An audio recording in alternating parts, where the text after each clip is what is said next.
This is PalTV Global, bringing you a situation report from our foreign correspondent on the ground in Jerusalem.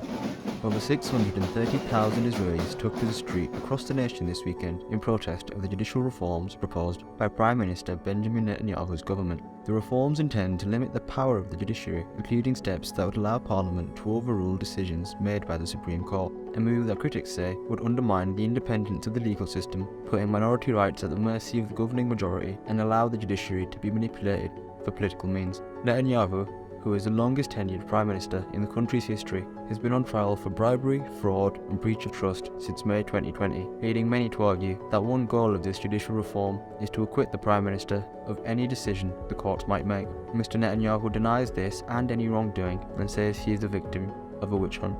An increasingly ominous feature of the protest have been the hordes of women wearing crimson robes and white caps, walking with heads bowed and hands clasped. Referring to the dystopian world of The Handmaid's Tale, their striking appearance drives home the idea that Israel, which claims to be the sole democracy in the Middle East, could morph into a chilling dystopia where women are stripped of their rights. This is the 12th consecutive week of protests, culminating with thousands of people taking to the streets outside the Prime Ministerial Residence in Jerusalem in what has widely been called a day of paralysis.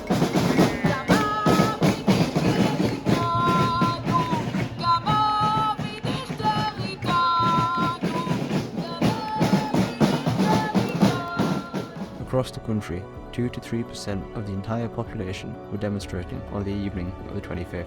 This comes after Israeli Defence Minister Yoav Gallant called on Netanyahu to halt his plans, which he called a clear, immediate and tangible danger to the security of the state, and that members of the Israeli Defence Force were angry and disappointed with an intensity that he had never encountered before.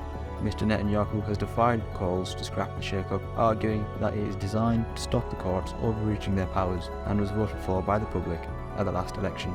For after years of reservists risking imprisonment and being shunned as traitors for refusing to serve the Israeli occupation, those same reservists are now seen as heroes of democracy, leading many to ask, can you defend a democracy that was never a democracy for all? PalTV Global, Jerusalem.